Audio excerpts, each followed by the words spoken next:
Hello mga kabakeks! Yan. Gagawa tayo ngayon ng homemade Oreo ice cream. Yan.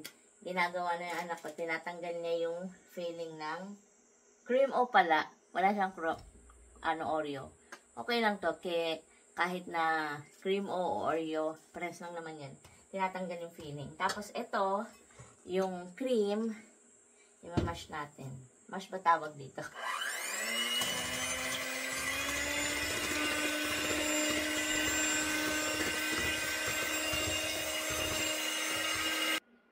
Yan. After na, i-beat natin yung cream, lalagyan natin siya ng condensed milk. Yan. Kalahati lang kasi hindi naman maganda masyadong matamis. Yan. Tapos, i-beat natin siya ulit.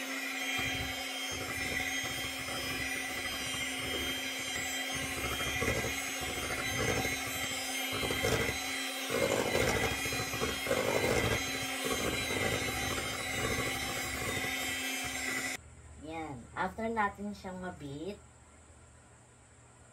eto, ilalagay na natin tong, ito. Pero lalagay muna natin sa, wait lang.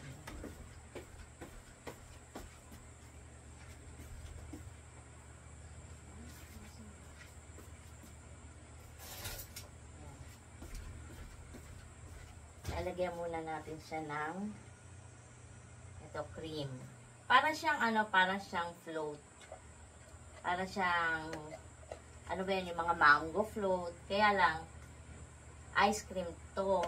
Gusto lang namin kasi yung merong parang may biscuit na, ito, biscuit na buo. Yan. Sasalansanan natin siya.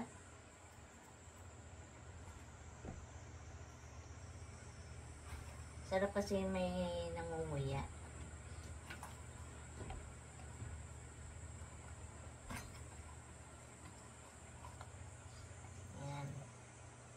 Salansan natin. Lagyan uli natin siya. Ganyan ang processing paulit-ulit. Maglalagay ka, sasalansan mo yung biscuit.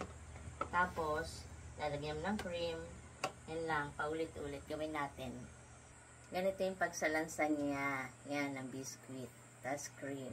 Tapos lagyan uli natin siya. After natin magawa yung step by step, yan, ganyan na siya ngayon.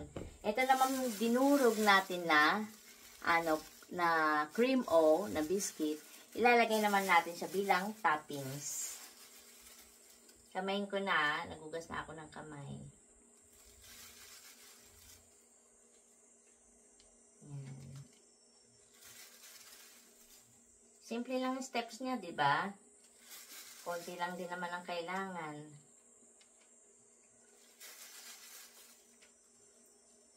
Yan. Tata natin siya.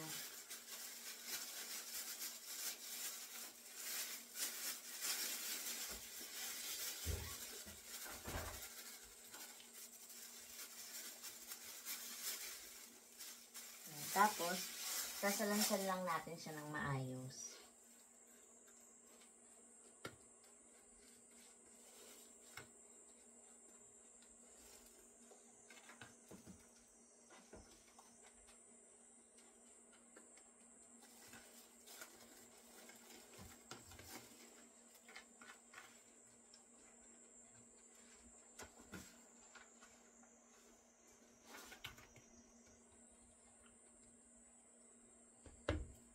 Yan. Ito na ngayon yung ating Oreo o cream o ice cream. Thank you for watching. Please don't forget to like and subscribe. Thank you.